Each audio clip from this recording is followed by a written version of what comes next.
Estamos dando la bienvenida a Silvina Martínez y a Claudio Saboya. Muchas gracias por estar aquí. Bueno, recién hacía referencia, Diego, a varias de las cosas que involucran a ustedes en la investigación como periodista y en la investigación desde el punto de vista del trabajo que está llevando adelante Silvina con Margarita Stolbizer.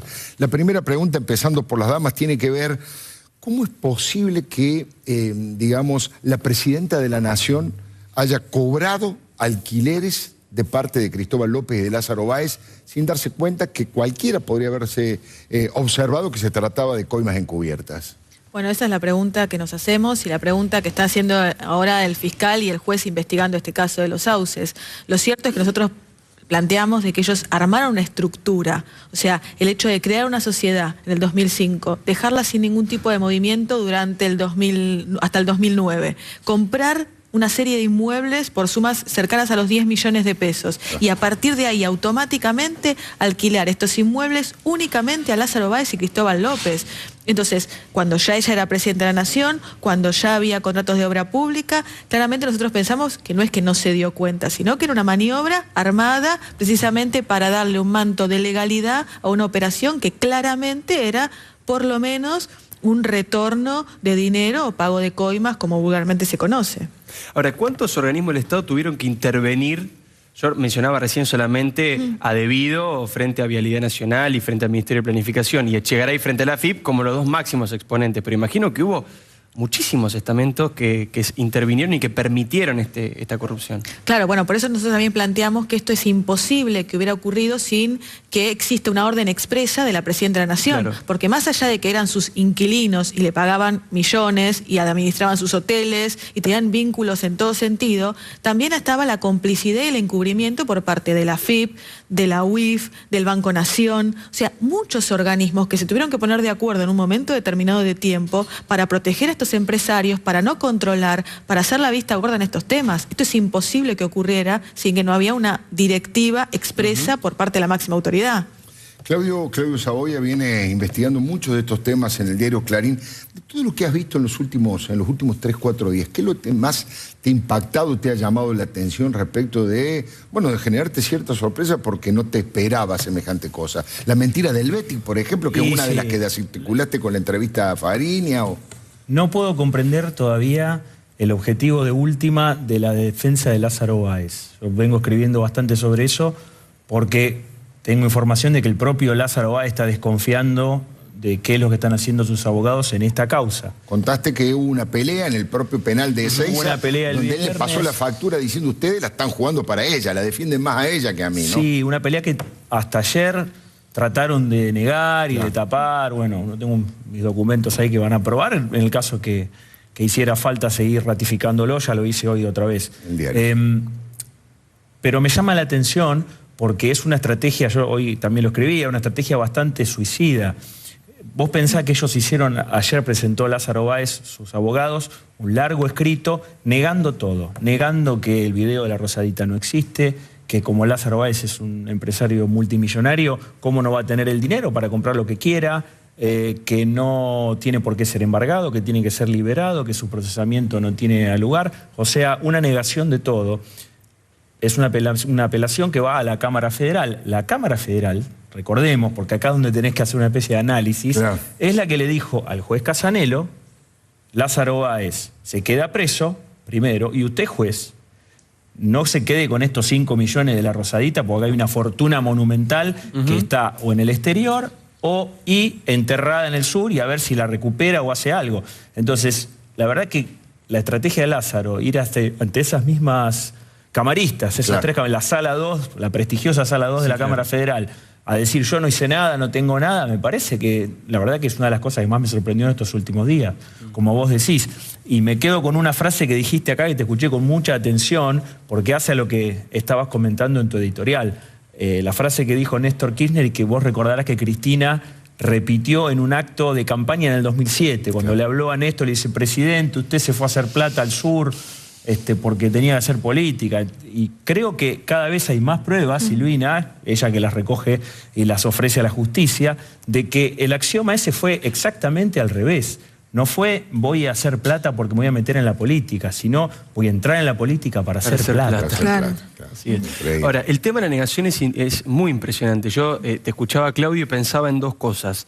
En la negación del Betic, en la negación de tener hoteles, que lo decía mi viejo en la columna, lo contamos en exclusiva el martes pasado, porque es realmente una mentira insólita, recordémoslo. Era un comunicado en Facebook que decía que la familia Kirchner nunca había explotado hoteles y la foto que acompañaba el comunicado era del Hotel Los Sauces, propiedad de ellos. O sea, era realmente, hasta desde el punto de vista, si se quiere, sintáctico, insólito, ¿no? Como estaba redactado también todo ese comunicado. Y pensaba en Vudú también, que en su momento negó tanto todos los vínculos que tenía, que al final, pobre tipo, estaba rodeado de un montón de desconocidos que le depositaban plata.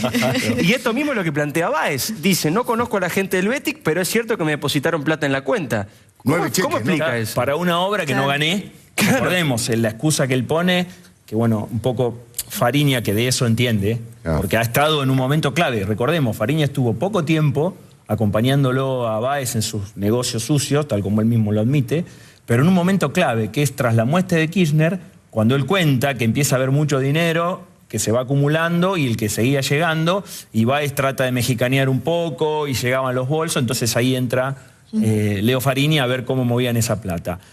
Recordás que lo que él dice es, Lázaro Báez intenta justificar esos 9 cheques, son 208 millones de pesos, que le habría dado el Betic, que él dice era de él, para hacer las represas del río Santa Cruz. Las represas y Néstor Kirchner. Pero que la licitación fue un año después que ese depósito. La perdieron, y lo que él dice es, y no pasó nada, la perdieron y el Betic no ejecutó esa deuda, no se quedó con un pedazo de Austral por no haber participado, no pasó nada. ¿Por qué? Porque era de él. Y además el presunto dueño no aparece y jamás, está buscado en forma internacional. El ítalo cordobés Marcelo. El ítalo cordobés. Ahí tenés. El ítalo cordobés. En el caso de los Sauces, ¿de qué manera fueron llegando? ¿Cómo fueron investigando para ver esto?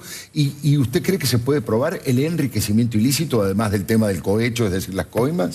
Sí, nosotros empezamos investigando Tesur. Lo cierto es que yo trabajé en la IGJ durante mucho tiempo. Desde ahí, bueno, era mi trabajo de fiscalización, de investigación, y después paso a hacer lo mismo con Margarita, desde el ámbito, digamos, de diputada. Y ahí empezamos a investigar el Betic, o Tesur, también el Betic le investigamos.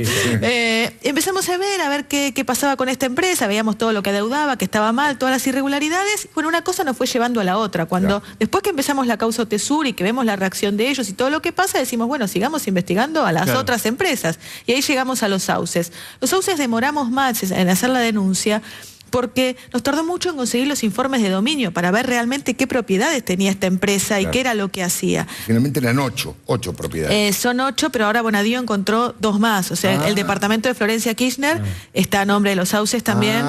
Por eso ahora cuando hizo los allanamientos... Exactamente. Es increíble. Es un nuevo verbo, y uno más de Puerto Madero, otro más. Sí, porque había como una especie de departamento doble que había sido disimulado en Madero Center. Ahí donde estaba la Rosadita, dicho sea de paso. Y donde estaba Vudú también. Todos se juntan en el mismo lugar. Cristóbal, que era quien alquilaba. Es muy curioso esto de que hemos acuñado un nuevo verbo, que es el juez encontró más propiedades. ¿Cómo es que se encuentran propiedades? De pronto, ¿viste? Pero aparte de la cantidad, hoy 26 en Chubut, 150 en Santa Cruz. Fíjate la importancia de que la justicia también vaya a los lugares. Nosotros tuvimos en Santa Cruz la experiencia de nuestro fotógrafo, al que se le arrimaba gente que había dicho, yo estuve haciendo las bóvedas, yo sé dónde están. ¿Recuerdan ustedes? Publicamos unos planos. ¿Por qué hablaban? Porque estaba el fiscal a 200 metros, un fiscal de Buenos Aires, un fiscal nacional, que no era Romina Mercado, digamos, toda la familia que gobierna a puño cerrado y contra la mesa hace 30 años esa provincia. Entonces, cuando a veces se discutía, ¿qué van a encontrar? Ya no hay nada, no vale la pena, ¿viste? Como nos pasa a los periodistas. Una cosa es estar en la computadora y otra cosa con el cuaderno en la calle. Siempre te traes algo diferente. Y me parece que para la justicia, para los peritos es lo mismo. No es igual estar ahí. Sabemos que Marijuán tuvo una discusión muy fuerte con la empleada, con la directora del registro provincial de la propiedad inmueble de Santa Cruz, que no le quería dar los papeles. Tuvo que prácticamente amenazarla con un procesamiento. Claro. Le dijo, no, venga mañana. Pasó lo mismo, Claudio, cuando el juez Bonadío, lo contábamos recién, en la causa Tesur, manda a hacer esos allanamientos, aparecieron todas las familias, incluso fuerzas de seguridad, para tratar de impedir un allanamiento de la justicia federal. Sí, Es insólito. Y lo sacaron antes de que las pruebas llegaran al juzgado.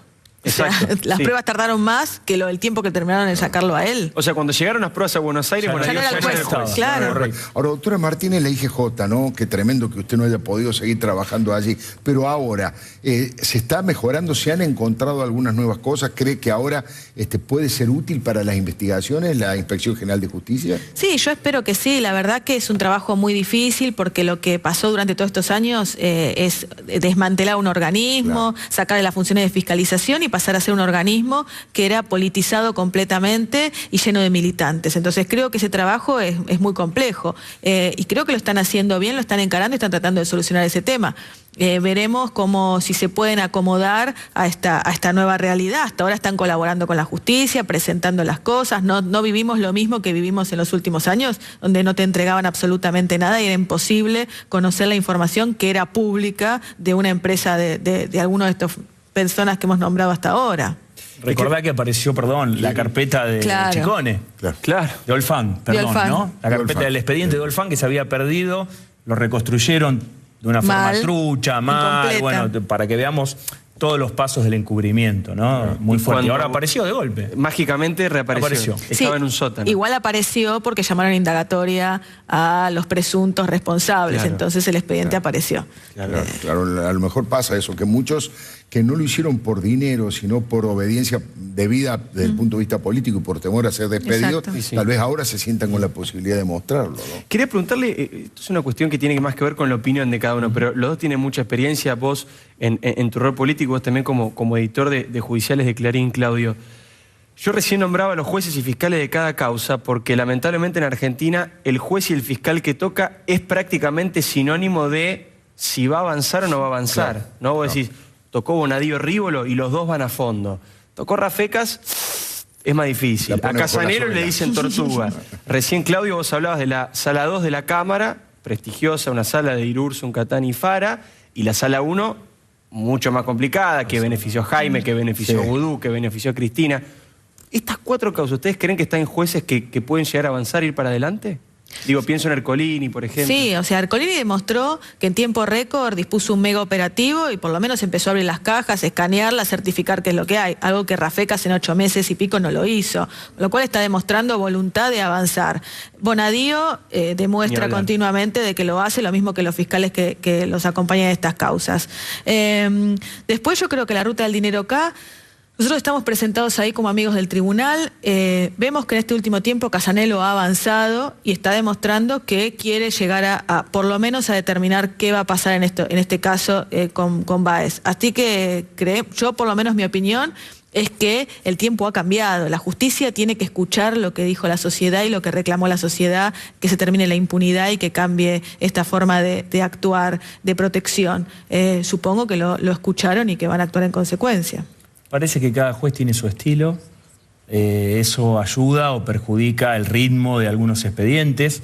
Creo también que es muy importante lo que dijo Silvina, la presión social, ustedes lo deben vivir en la calle seguramente, y somos periodistas que hace unos cuantos años que trabajamos en esto.